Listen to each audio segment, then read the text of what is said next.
com os irmãos, que a paz de Cristo esteja entre nós, todo mundo sentado no fundo, tá quentinho aí, é o que é o frio. Aí pessoal, eu sentava no fundo quando eu ia para a escola, porque eu me escondia do professor. Só que aqui ninguém precisa se esconder não, tá gente? Tá certo? Podemos começar? Todo mundo acordado?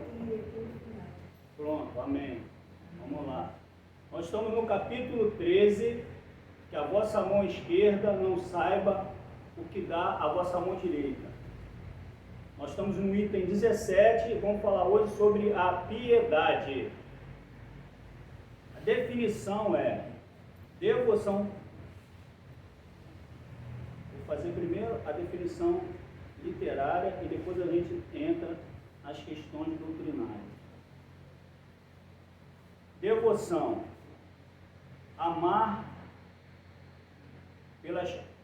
devoção, amor pelas coisas religiosas, religiosidade, compaixão pelo sofrimento alheio, comiseração, dó, misericórdia.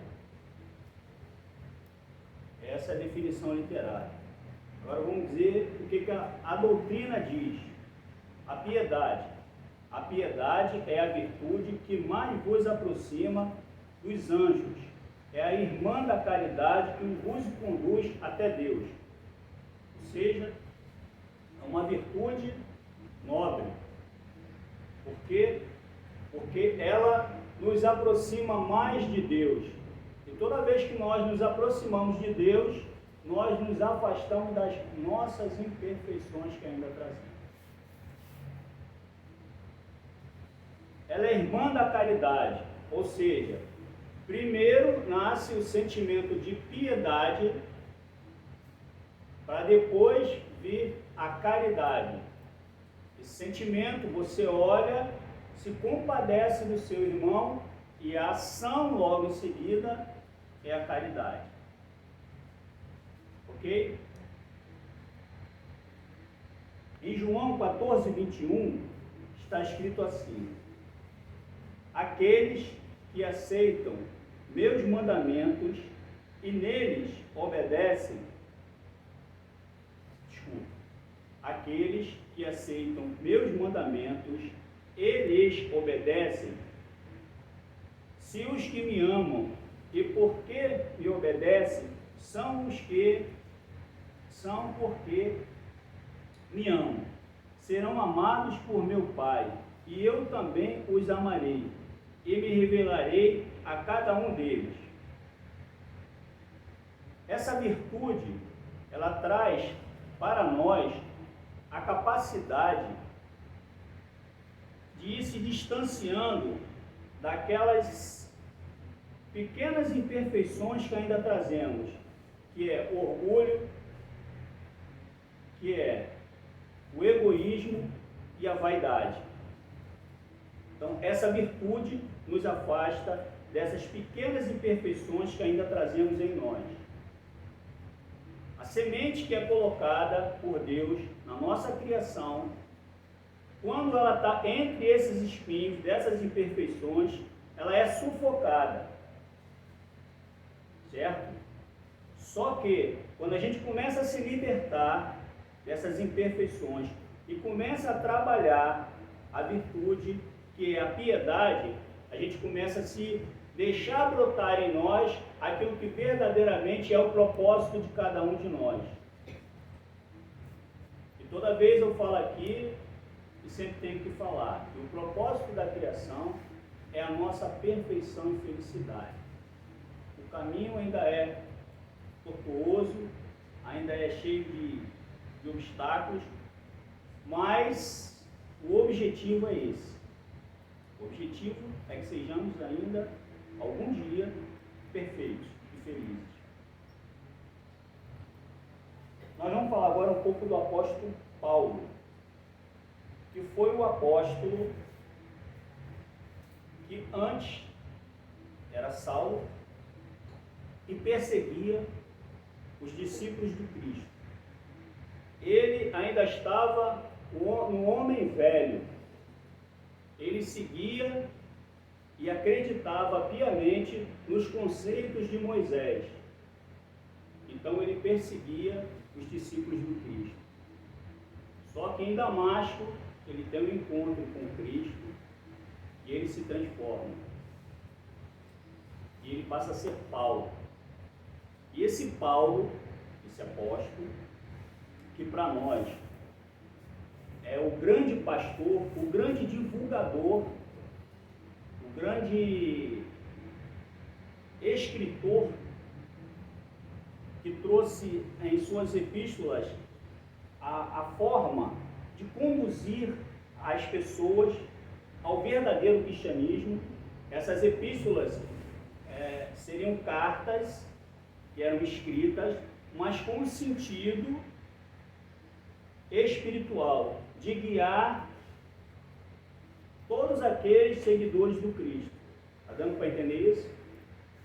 Quem tiver alguma dúvida pode parar e perguntar, ok? Então, Paulo, ele começa a divulgar, a orientar as pessoas através.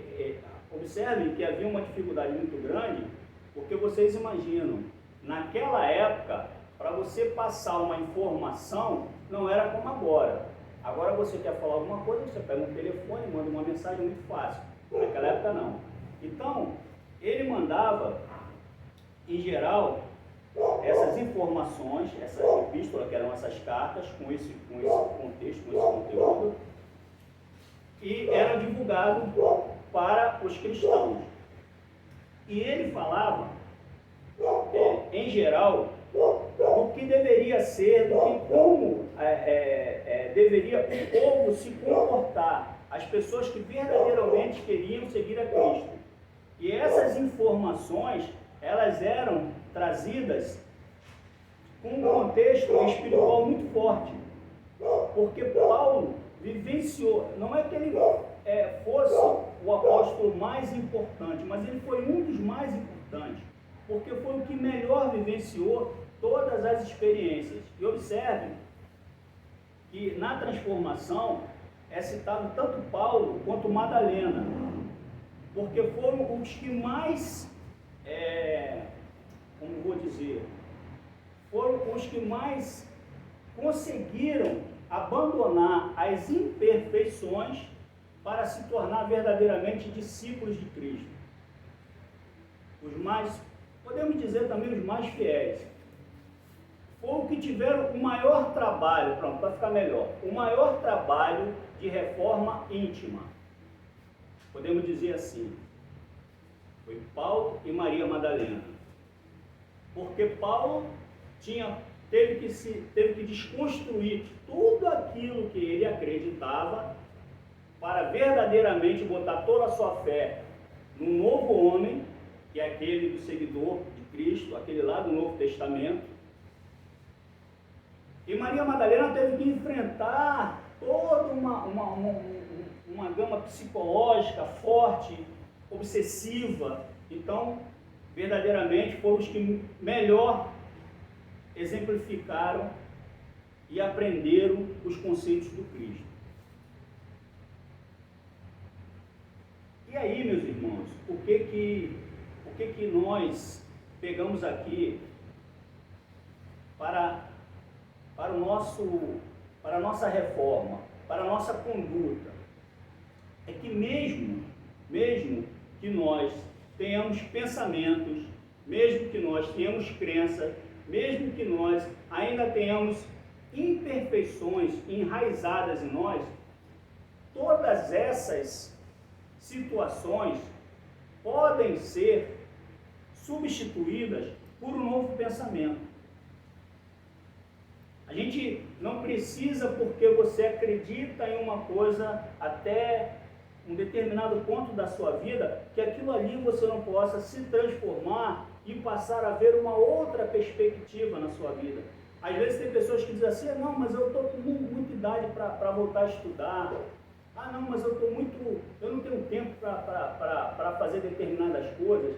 Ah, mas eu não vou me empenhar de repente num trabalho na casa, seja na casa espírita ou na igreja, ou em qualquer lugar, porque verdadeiramente eu tenho muitas imperfeições, eu não tenho condições de estar ali. Aquilo ali são para pessoas perfeitas, eu sou cheio de erros e defeitos. Não. Se fosse assim, os apóstolos que foram chamados, eles não eram santos, pelo contrário. Eram tão complicados que dentre eles ainda teve um que entregou Jesus, vamos dizer assim, né?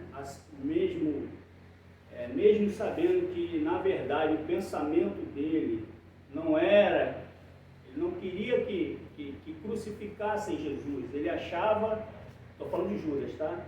Ele achava que na hora que Jesus estivesse diante do domínio romano, que ia vir os exércitos, aquelas coisas todas, ele não entendeu. Na verdade, o que aconteceu com Judas foi porque ele estava professando uma fé da qual ele não compreendia. E isso acontece muito. Existem pessoas que muitas das vezes passam 30, 40 anos dentro de uma determinada religião e elas ainda não entenderam bem o que aquela religião está dizendo, o que aquelas pessoas que estão ali. Isso é um engano que acontece muitas das vezes. Por quê? Porque muitas das vezes nós seguimos uma religião ao nosso bel prazer. Nós seguimos uma religião aos nossos caprichos. A gente pega aquilo que a gente aprendeu para aplicar para o outro. Fulano está fazendo isso, vamos falar do espírita, né? Fulano está fazendo isso porque está obsidiado. Fulano está fazendo isso porque ainda está atrasado, ele ainda não... Mas só que, na verdade, tudo aquilo que nós aprendemos dentro da casa espírita era para a nossa reforma íntima. Eu volto a dizer, todas as vezes eu digo aqui, eu vou dizer de novo, que aquilo que nós aprendemos é para nós e a nossa convivência com o próximo. Ninguém pode interferir no livre-arbítrio do outro. Certo? Ninguém pode ter uma coparticipação nos desígnios de Deus. Uma coautoria, não dá para ter. Tem gente aí, recentemente eu vi um sujeito e mais um pouco ele ia processar Deus por plágio. Ele já estava colocando que Deus tinha plagiado as coisas dele, mas essas coisas são boas porque a gente percebe que ainda tem muitos falsos profetas e ainda virão muitos falsos profetas. E aí a responsabilidade é de cada um de nós, do que nós estamos seguindo e buscando. Voltando à piedade, que é o nosso assunto principal. A piedade, Paulo fala, em uma dessas epístolas, se eu não me engano é a primeira, uma determinada parte dessas epístolas, ele fala, para descrever a piedade, ele fala em quem? Alguém sabe? Ele exemplifica essa. E Paulo tem uma coisa interessante, que são paulinas, quase que era paulino, mas eu me lembrei da minha irmã. Então, quem que ele define para falar da piedade? Alguém sabe? Eu esqueci a pipoca, mas na próxima eu trago. Alguém sabe quem ele exemplifica como a piedade? Quem que ele coloca ali, naquele momento, para falar para Timóteo, nas epístolas? Ele fala de Jesus. É interessante que nós pensamos muito em Jesus no momento da crucificação, no Calvário, que é um sofrimento que a gente, é difícil até da gente imaginar. Mas o sofrimento muito grande também foi para Jesus estar no meio de nós. Vamos imaginar que a gente se envolva a alguma tarefa em qualquer segmento religioso. E somos convocados para passarmos algumas semanas na Cracolândia, lá em São Paulo ou lá no Rio de Janeiro, vamos dizer assim. Seria fácil passar algumas semanas lá? a gente fosse desenvolver um trabalho lá doutrinário, fosse passar uma mensagem, está ali no meio daqueles irmãos que estão naquela situação deplorável. Seria fácil passar algumas semanas ali? Hã? Aí com fé que até conseguir. Amém. Com fé. E a fé que leva a gente a fazer isso. A fé. E é o que nós vamos falar daqui a pouco. Então, não é fácil. Imagina Cristo para vir aqui. Você imagina se essa psicosfera é pesada hoje, como é que era naquela época? Era bem mais pesada. Para você ter uma ideia, as pessoas andavam com arma no meio da rua, com espada, com adaga, com arco, com flecha. Não era bem muito fácil, né? E Jesus veio e passou alguns anos aqui. Por que ele fez isso? Por piedade de nós. Por piedade. Ele teve que se rebaixar sem deixar a sua grandeza, mas ele teve que se rebaixar, vamos dizer assim, para estar no meio de nós mesmo, tá? Pode ser que tenha até algum da gente que estava lá gritando Barrabás, nós mesmos, né? Somos espíritos, é isso? Milenares, né? Temos já de várias e várias encarnações. Então, por piedade, Cristo veio para o meio de nós, por piedade. E na prece de Cáritas, né, tem uma parte que fala: piedade, Senhor, para aquele que não vos conhece. É assim que diz, né, Paulinha? Paulinha está muito quietinho. Então vamos lá. Então diz que é piedade, Senhor, para aquele que não vos conhece. Na verdade, não existe ninguém que não conheça Deus. Não existe. Tá? Essa é uma notícia boa, né? O que acontece é que essa semente que está, muitas das vezes, em alguns irmãos, ela é sufocada. E o interessante é que muitas das vezes, ateus, e eu tive um professor em Santa Catarina que ele era ateu. E muitas das vezes o ateu, ele tem atitudes, não estou dizendo todos, tá, gente? Mas ele tem atitudes muito maiores e muito mais grandiosas do que às vezes pessoas que se dizem religiosas, que não têm a religiosidade em si, ok? Então, quando a gente pensa na piedade, a gente pensa que a piedade é pena, mas não é. A piedade não é pena. A piedade é um sentimento, uma virtude nobre que está em nós, que ela faz com que nós olhemos a dificuldade do irmão, ou até que tenha até um pensamento à frente. Por exemplo, você está vendo um determinado irmão seu indo por um caminho, a piedade faz com que você até tenha uma previsão daquilo que possa acontecer lá na frente. E aí você tem aquele aperto no coração e você diz assim: poxa, mas eu tenho que falar para ele. Eu tenho que dizer para ele que esse caminho que ele está seguindo não vai ser bom. Ele não está vendo, mas uma coisa no seu coração... Já aconteceu isso com alguém? Vamos partilhar aqui, gente. Já aconteceu com alguém? Uma pessoa que você tem e você vê que aí tem aquele aperto no coração, aí você começa a pensar assim: poxa, esse caminho que ele está indo vai acontecer alguma coisa. E eu tenho que falar com ele. Já aconteceu com a senhora? Pode falar, fica à vontade. Eu fui pagar o PTU da minha casa. Aí a gerente me atendeu muito bem. Sim. Aí eu fiquei na sala e começou a tirar peito e minha garganta apertada. Aí eu estava com a minha nora. Sim. E vi que ela ia viajar no outro dia. E vi que ela ia ter um acidente com ela de carro. Tá vendo? Aí, e aquela voz dizendo para me falar, e eu fiquei com vontade de falar e sem com coragem. vergonha. Sim. Aí eu disse: não, vou falar. Se acontecer, eu vou ficar com a cabeça pesada. Verdade. Vou evitar essa viagem dela, nem que ela fique chateada. Aí eu pedi desculpa e falei. Aí na mesma hora eu passei mal, aí não vi mais nada. Aí a minha nora me deu água, então eu pensei que não,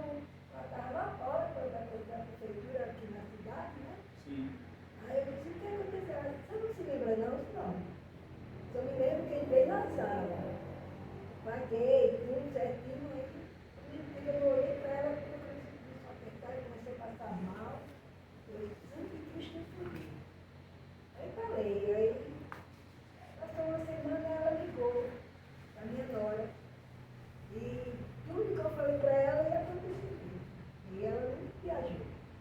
E hoje, graças a Deus, ela está viva.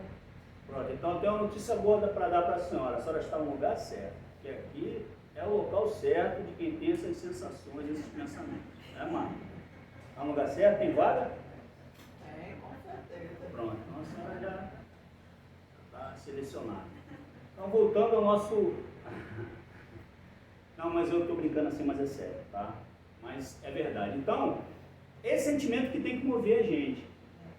É o sentimento de você enxergar o outro e perceber que algo que possa acontecer com ele, imagine, como é que seria a família? Aquilo que a gente pode mudar, a gente tenta mudar. Aquilo que a gente... Eu avisei, né? Não, mas a senhora fez sua parte. Aquilo que a gente pode mudar, a gente tenta mudar. Aquilo que a gente não consegue mudar, a gente aceita com resignação. Porque a gente não pode ficar revoltado, né, com as coisas que nos acontecem. Pronto, a nossa hora está avançando.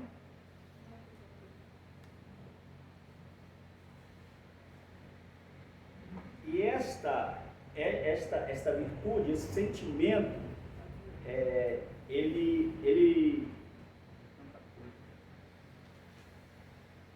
vai fazendo a nossa transformação. Ele vai fazendo a nossa transformação. E essa transformação, que é necessária a todos nós, você começa a notar essa transformação quando as outras pessoas que estão à sua volta vão selecionando determinados assuntos e determinadas condutas na sua presença. Por exemplo, né, a gente que gosta de falar da vida dos outros, né? Eu gosto. Então,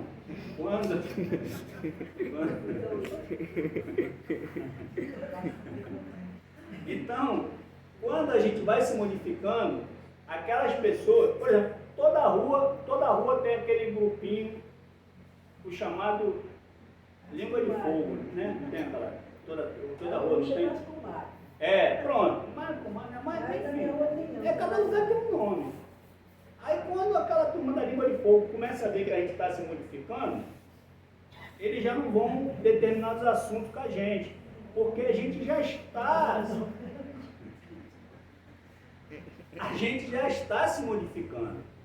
Então isso é um sentimento natural. E aí o que acontece?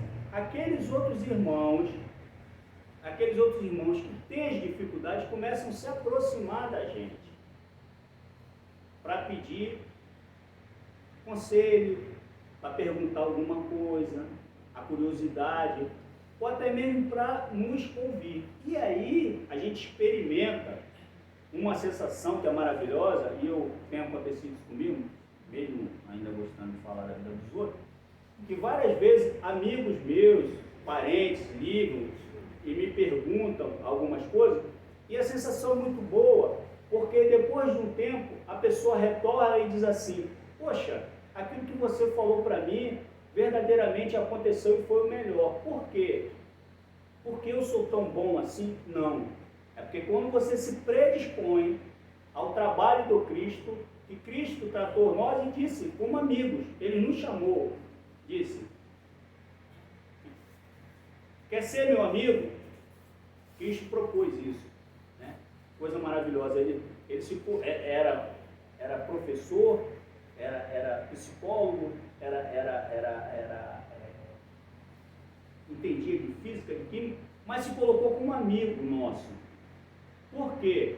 Para que nós pudéssemos passar adiante como amigos, como irmãos, essa mensagem. Então, quando uma pessoa manda uma mensagem para você, te pedindo um conselho, uma orientação, e que você consegue a palavra correta naquele momento, é porque verdadeiramente Cristo já está com você ali te auxiliando. Porque você consegue, mesmo com as suas imperfeições, levar uma palavra de conforto para uma pessoa. Você consegue ter piedade daquele indivíduo, daquele seu irmão. E aí, os espíritos sempre trabalham a favor de quem quer trabalhar. Cria-se um mito de que quando o mal está ali, que tem milhares de espíritos para fazer o mal. Não.